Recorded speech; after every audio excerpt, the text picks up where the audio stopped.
नमस्कार दोस्तों, मैं हूं आपका दोस्त बलवीर कश्यप। न्यूज़ ताबड़तोड़ में आपका स्वागत है। आपने हमारी पिछली वीडियो में देखा होगा जिस तरीके से पिछले 2-3 दिनों से जितने भी ड्राइवर्स थे, बस के ड्राइवर थे, हड़ताल पे थे, जिससे कि जो जीवन अस्त व्यस्त हो गया था। उन्होंने अपनी एकता का परिचय देते हुए बता दिया कि जो सरकार के द्वारा जो अमेंडमेंट हुआ था मोटर व्हीकल एक्ट में, वो पीछे ले लिया गया है। ये पीछे क्यों ना लिया जाए, आप भी कमेंट बॉक्स में जाके अपनी राय जरूर दर्ज करें। और आज हमारे साथ में हैं यूपी खबर के बहुत ही प्रतिष्ठित जर्नलिस्ट दीपक पंडित जी, जो पिछले 3 दिनों से इस पर नज़र गड़ाए हुए थे, नज़र बनाए हुए थे। और फील्ड में जाकर, ग्राउंड लेवल पे जाकर उन्होंने विभिन्न पेट्रोल पंप का जायजा लिया, उन्होंने बहुत सारे ड्राइवर से बात की और आम लोगों से भी बात की। आइए उनसे जानते हैं कि इस हड़ताल का क्या इम्पैक्ट पड़ा पब्लिक पे, किस तरीके से इसको दीपक जी देखते हैं। देखिए बलबीर जी, बहुत बहुत धन्यवाद आपका कि आपने हमें समय दिया।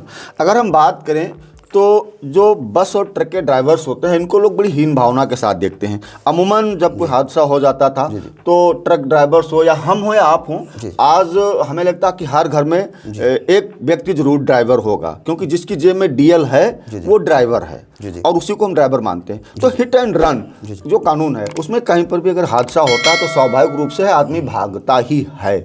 तो ये कानून सबके लिए था।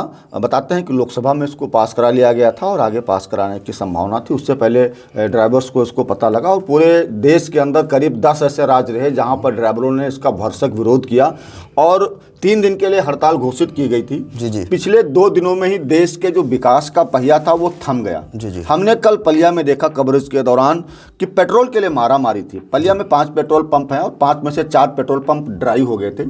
और एक पेट्रोल पंप पर मुझे लगता है कि सैकड़ों की संख्या में वाहन खड़े थे। पुलिस बल को लगाना पड़ा था।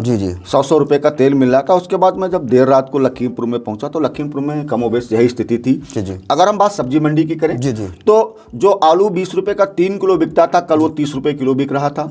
मटर टमाटर के रेट महंगे हो गए थे। अगर हम बात करें स्वास्थ्य सुविधाओं की, तो जो मेडिकल फैसिलिटीज होती है, जो दवाओं के कंटेनर थे, ट्रक्स थे, वो आ नहीं पा रहे थे, तो स्वास्थ्य सेवाओं पर भी इसका बुरा असर देखने को मिल रहा था। और सबसे अगर ज़्यादा खराबी हो रही तो आम आदमी की खराबी हो रही थी। तो कहीं ना कहीं देखा जाए तो अगर हम बात करें, सरकार ने अगर इस पर सहमति जताई है उनके साथ, एसोसिएशन के साथ बैठ करके, तो मुझे लगता है कि सरकार को धन्यवाद देना चाहिए कि सरकार ने उनकी बात सुनी है। और अगर भविष्य में उन्होंने आश्वासन दिया कि हम इस तरीके का कानून नहीं लाएंगे, तो ये मुझे लगता है कि हर आम आदमी के लिए एक बेहतरीन पल होगा। जी।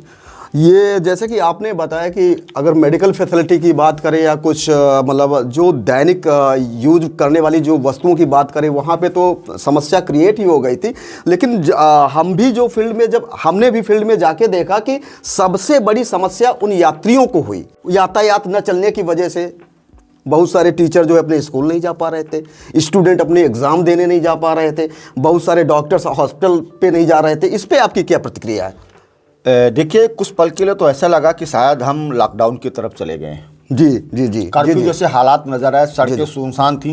कल जब मैं रात को करीब 12:15 बजे के आसपास में लखीमपुर में जीरो ग्राउंड कर रहा था, तो मुझे ऐसा लग रहा था कि उस घरे कोहने की चादर में मुझे शायद कहीं पर कोई 4 व्हीलर दिख पा रही थी, क्योंकि लोगों को लग गया था कि अब हमारे पास जो पेट्रोल है उसको हमें सेव करके रखना। वैसे तो फर्राटे भरते हुए घूमते थे लोग सड़कों पर, वो नजर नहीं आए। और मुझे लगता है कि बहुत बड़ा प्रभाव पड़ जाता कि अगर सरकार समय रहते इस पर ना चेतती, तो और उसका बड़ा दुष्परिणाम देखने को मिलते हैं। दीपक जी, अंतिम सवाल ये है कि आखिर सरकार ने ऐसा संशोधन क्यों किया?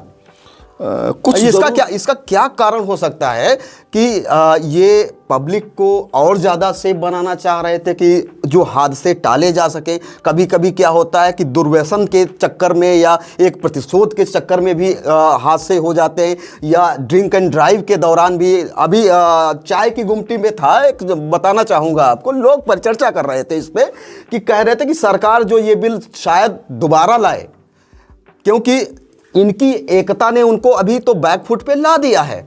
लेकिन ये बिल जो है कहीं ना कहीं पब्लिक के लिए सही था। इससे रोड एक्सीडेंट में कमी आती और जो पब्लिक को एक सुरक्षा की भावना डेवलप होती सड़क पे जब भी वो यात्रा करते। देखिए, कहीं ना कहीं देखा जाए, मुझे लगता है कि सरकार से चूक हुई। जिस तरीके से अभी पिछले बार कृषि कानून लाए गए थे, तो मुझे लगता है कोई भी कानून बनाने से पहले उससे जिन लोगों पर प्रभाव पड़ता है जी जी उनसे एक बार पूछना चाहिए था।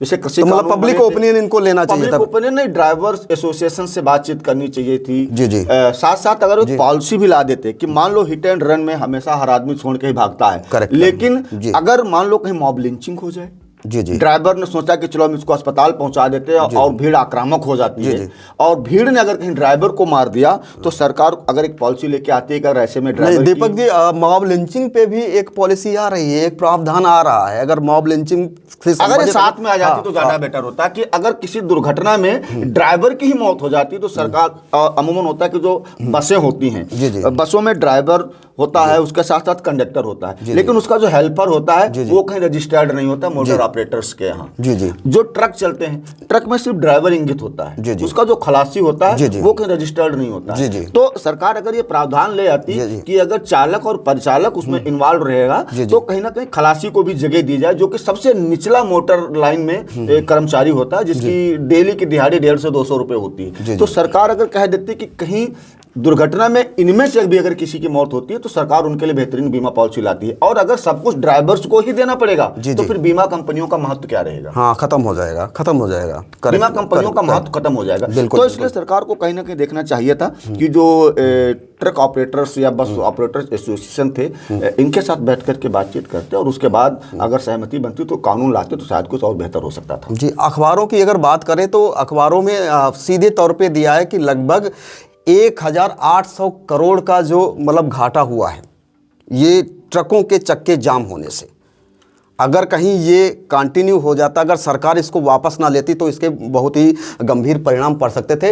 हालांकि आज हमारे साथ में यूपी खबर के मिस्टर दीपक पंडित जी थे, जिन्होंने आप लोगों को बताया कि ग्राउंड लेवल पे लोग मतलब किस तरीके से हड़ताल को ले रहे थे, किस तरीके से जनजीवन अस्त व्यस्त था।